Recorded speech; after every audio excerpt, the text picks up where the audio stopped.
Hello friends, अस्सलाम वालेकुम। आज हम बात करेंगे सिरप अल्साने के बारे में। आज की इस वीडियो में हम आपको बताएंगे सिरप अल्साने क्या है, किस लिए और कैसे इस्तेमाल की जाती है, इसके क्या क्या फ़ायदे हैं और किन मरीज़ों को इसकी सबसे ज़्यादा ज़रूरत होती है। और इसके साथ ही हम आपको कुछ एहतियाती तदबीर के बारे में आसान अल्फाज में बताएंगे। वीडियो को आखिर तक ज़रूर देखें ताकि इससे जुड़ी मुकम्मल मालूमात आपको मिल सके।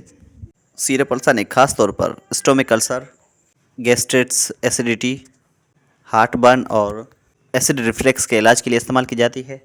इसमें सुकरलिफेट शामिल होता है जो स्टोमिक के ज़ख्म पर एक प्रोटेक्टिव लेयर बनाकर एसिड के नुकसान से बचाती है और अल्सर को बढ़ने से रोकती है।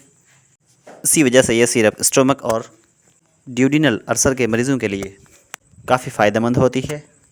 उसके अलावा यह सिरप मादे और आंत के अल्सर, सीने की जलन, मादे की सूजन, तेज़ाबियत और मादे की जलन में फ़ायदेमंद होती है।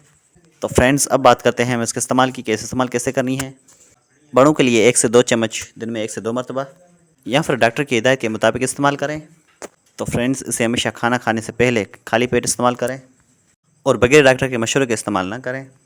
फ्रेंड्स, ये वीडियो सिर्फ मालूमात के लिए है। कोई भी मेडिसिन बगैर डॉक्टर के मशवरे के इस्तेमाल ना करें, खासतौर पर बच्चों में। अगर वीडियो पसंद आई तो लाइक, शेयर और सब्सक्राइब ज़रूर करें। शुक्रिया।